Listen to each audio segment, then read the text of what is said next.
لأول مرة والتاريخ يشهد، نعطيكم محطات تاريخية باش تسجلوها عندكم وتحاسبوا بها. لأول مرة في تاريخ الجزائر المستقلة توصل الميزانية تاع الدولة إلى 113 مليار دولار.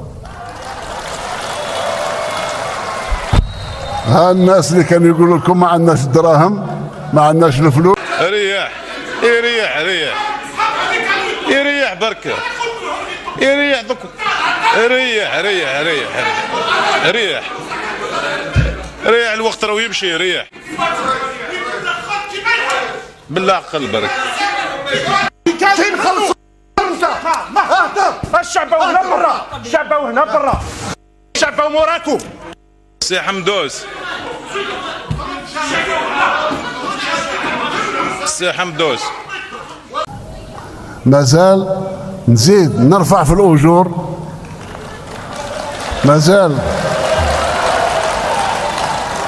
نقوي القدرة الشرائية، نقويها بمحاربة المضاربة، نواصل محاربة المضاربة، تسقيف الأسعار، تقوية الدينار الجزائري. وما جاش هكذاك الاقتصاد الثالث، ولينا اليابان وحنا ماناش عارفين. الاقتصاد الثالث في العالم هي اليابان. الاقتصاد الثالث في العالم هي اليابان. ودخل اليابان في المعدل الآن راه يدور في 5000 أو 5500 مليار دولار سنويا في الجي دي بي، ما يسمى بالدخل الخام، اللي هو كم؟ أكثر من الجزائر، أكثر ب20 مرة. لكن تبون مرة واحدة انتقل من شعرف من رقم 70 في الاقتصاد والله إلى الرقم الثالث. فضايح، تبهديل. المصيبة أن هذا ليس مباشر، هذا مسجل، يعني سجلاته جهات، سجلاته قنوات، سجلوه ونشر، انتشر، بث. هاي المصيبة. يعني ألمانيا ما قالتش راني رقم 3، بريطانيا ما قالتش راني رقم 3، فرنسا ما قالتش، الهند ما قالتش راني رقم 3.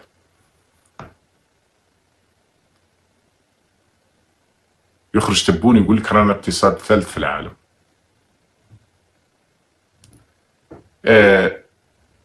هذا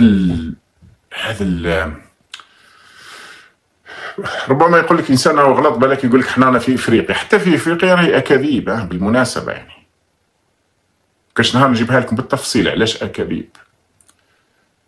لان هذيك الارقام اللي عطاوها مؤخرا للبنك الدولي اكاذيب، لان الارقام ضاربوا مع البنك الدولي في 2020 او 2021 كبيره صارت بينهم، وسبوا البنك الدولي وقال لك راه عندهم الموظف نتاعهم تونسي كان عايش في المخزن، كان عايش في المغرب والمخزن هو اللي حركه، وكلام تافه هكذا. كان هذا في نهايه 2021 بدايه 2022 بعد ما قطعوا العلاقات الدبلوماسيه مع المغرب. وعلاش انذاك؟ لان البنك الدولي جاء اعطى لهم تفاصيل بناء على المعلومات اللي عطاوها لهم، قال لهم ها اقتصادكم. هما الان خرجونا صح خرجوا حوايج من عند البنك الدولي تشكر الجزائر، لكن مش منطقي ومش معقول انه ينتقل دخل الجزائر مثلا كان 160 او 170 في 22 يولي 270 في 23.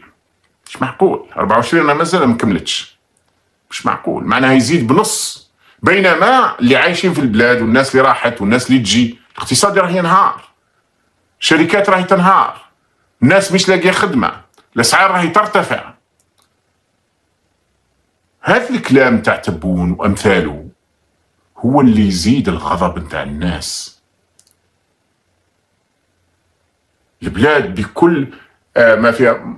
مرة تسمع بعض الملاحظات، بعض الناس يقول لك لا راك انت تجمع.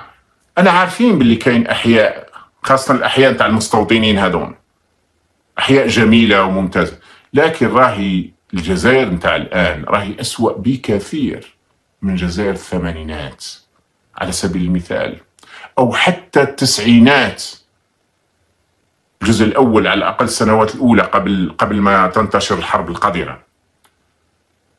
راهي لازم تقيس اولا بذلك. ثانيا تقيس انه الناس راهي دول كانت في الثمانينات كانت متخلفة عن الجزائر، الان راهي تجاوزتها بسنين، لا أقول بسنوات، أقول بسنوات ضوئية.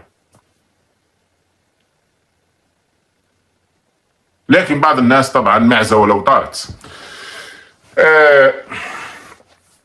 كاش نهار نخصص لهم إن شاء الله حديث بالتفاصيل بالأرقام لماذا بعض الناس اللي هم قد يكونون ناس خيرين، ناس ملاح، لكن نتيجة لأن هناك هجومات متبادلة ما بين جزائريين ومغاربة، وأحيانا حتى مع جهات خارجية تريد أن تخلق مشاكل بين الجزائريين والمغاربة، يغيظهم الحال باسم الوطنجية. أنا أقول دائما مش باسم الوطنية، لأن هذا باسم الوطنجية هذا، وفي فرق كبير ما بين الوطنجية والوطنية.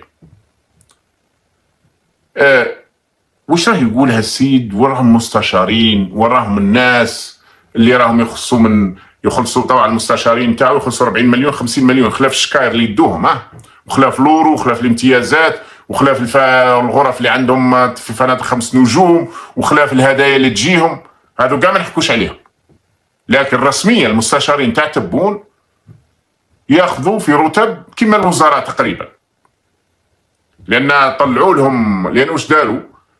رفعوا كثير مداخيل كبار الموظفين. المدراء المركزيون الان في العاصمه ما كانش اللي يدي اقل من 20 مليون مدير مركزي، ما كانش.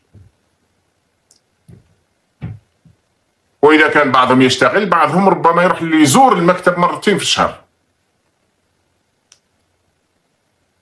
أما المستشارين والوزراء والأمناء العامون والجنرالات والعمداء هذوك أغرف وما تحدثش. حدود مغلقة وقطيعة دبلوماسية. عنوان العلاقة بين الجزائر والمغرب. شهر آب أغسطس من عام 94 كان فاصلا في تاريخ البلدين، حيث قرر العاهل المغربي الملك الحسن الثاني فرض تأشيرة الدخول على الجزائريين من جانب واحد بعد هجوم مسلح استهدف فندقا بمدينة مراكش اتهمت على إثره السلطات المغربية عناصر من أصل جزائري بالوقوف خلفه. رد الرئيس الجزائري آنذاك اليمين زروال كان قاطعا بإغلاق الحدود البرية وفرض تأشيرة الدخول على المغاربة بسبب ما اعتبرته السلطات الجزائرية اتهاما ضمنيا لها بتصدير الإرهاب وزيادة في عزلتها الدولية. مرت السنوات ولم تشهد العلاقات انفراجا، بل كتبت مزيدا من صفحات التصعيد، وتسببت النزاعات الحدودية بين البلدين في نشوب حربين كبيرتين، الرمال عام 63 والصحراء عام 75.